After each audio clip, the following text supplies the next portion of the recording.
If a loser like you ever gets a beautiful girlfriend, I'll apologize. I attended a middle school reunion. Some people really never change. I ran into Michael, a wealthy boy who used to bully me back then. He started with insults right away, but just a minute later, he turned pale. My name is Nathan. Due to my job, I spend most of the year abroad. But currently, I'm back in my homeland, staying at my parents' house. There are many wonderful aspects to the country of my birth, but other countries offer different landscapes and cultures, which are equally enriching.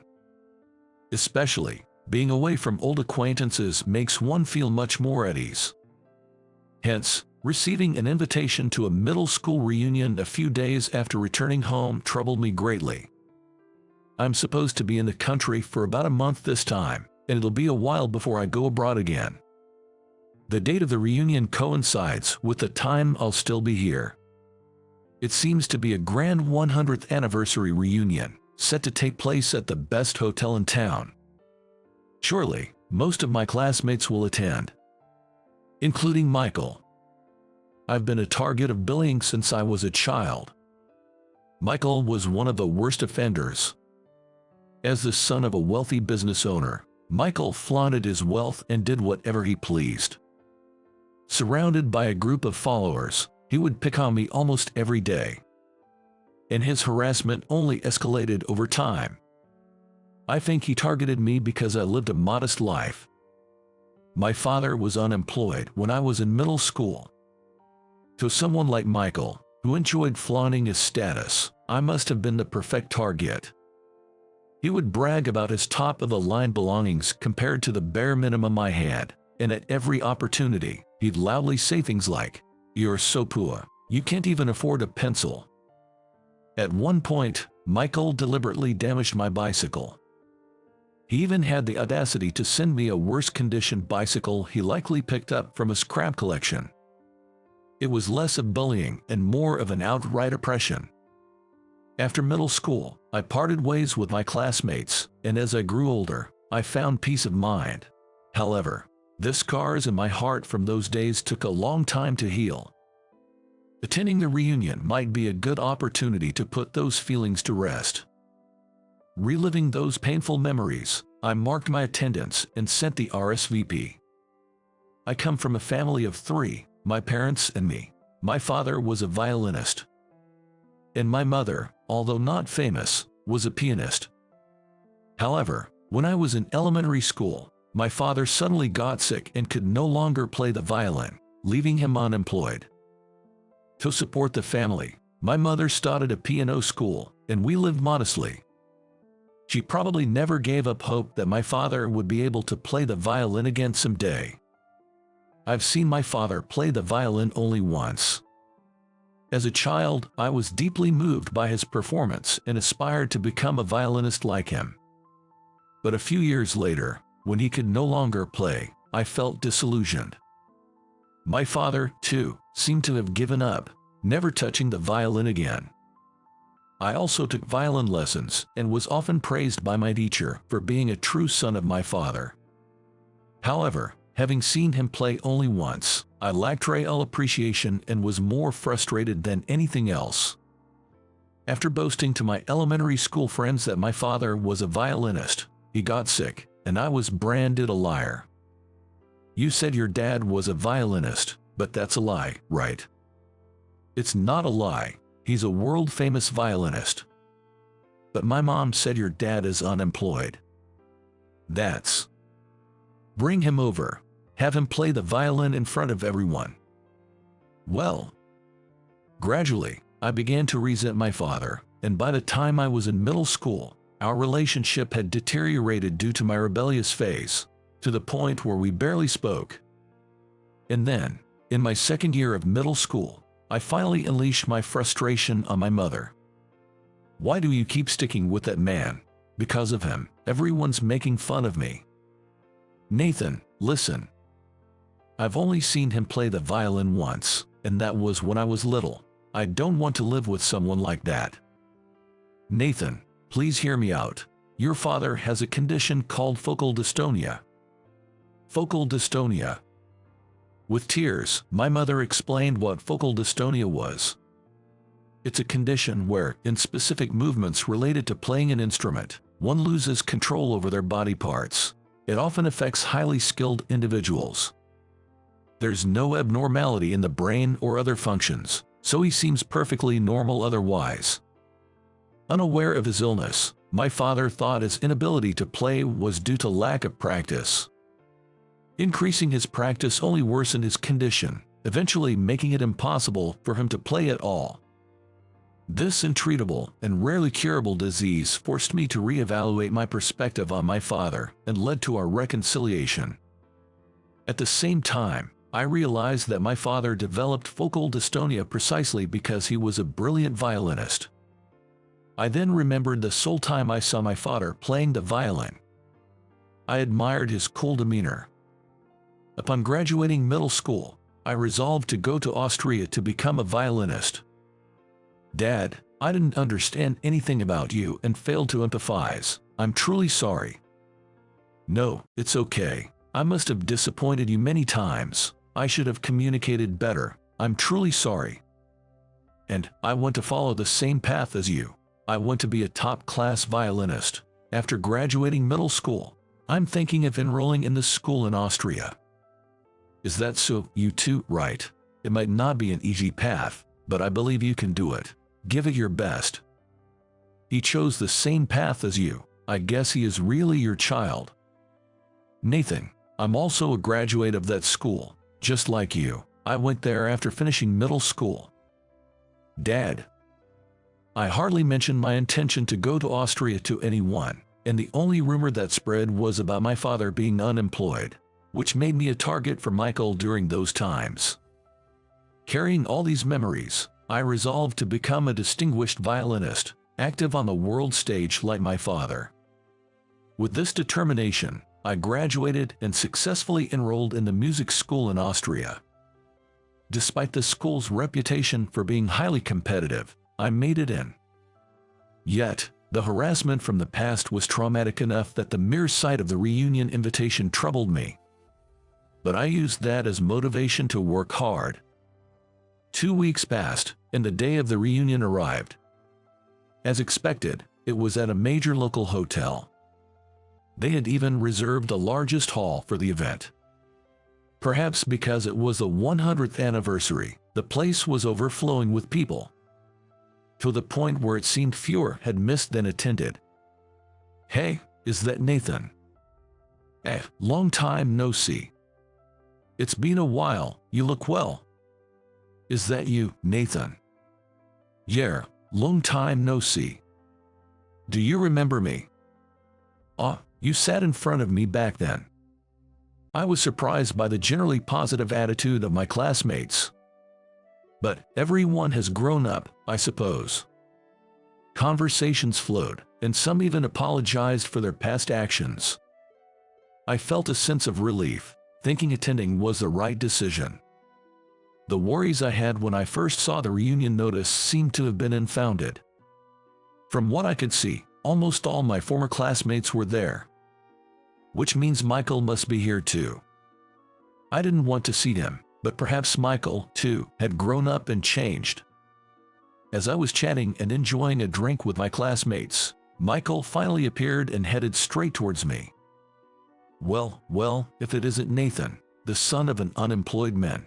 How have you been? Still living the pool life? Unfortunately, Michael hadn't changed at all. His expression screamed winter, reminiscent of a bully in a playground. Despite being an adult, he was flaunting his high-brand logo-printed suit and bag, surrounded by several women. But these women weren't our classmates. It seemed like Michael just brought them along for show. You're still the same, Michael. I responded without batting an eyelid. What are you on about? You're probably still living the same old life, aren't you? Still can't afford a pencil, or is your bike still broken? He retorted with a laugh. Hey Michael, who is this guy? This guy was dirt poor back in middle school. I even gifted him a bicycle once. Really? But Michael, don't they serve champagne here? I'll get you a bottle each, worth $10,000, at your hostess bar later. Jay, thank you. Ignoring the fact that this was a reunion, Michael and the hostesses were getting excited. Even my classmates around us were taken aback by this display. Well, Nathan, I guess someone at the bottom like you wouldn't even get close to such women. Oh right, should I give you one? But they're expensive, so you probably couldn't afford them. If a loser like you ever gets a beautiful girlfriend, I'll apologize. Michael, that's so mean. Oh, I'll apologize as many times as you want. Michael laughed crudely, but a beautiful woman swiftly passed by him. Michael and the classmates around were taken aback by her presence. The woman stood next to me, intertwining her arm with mine.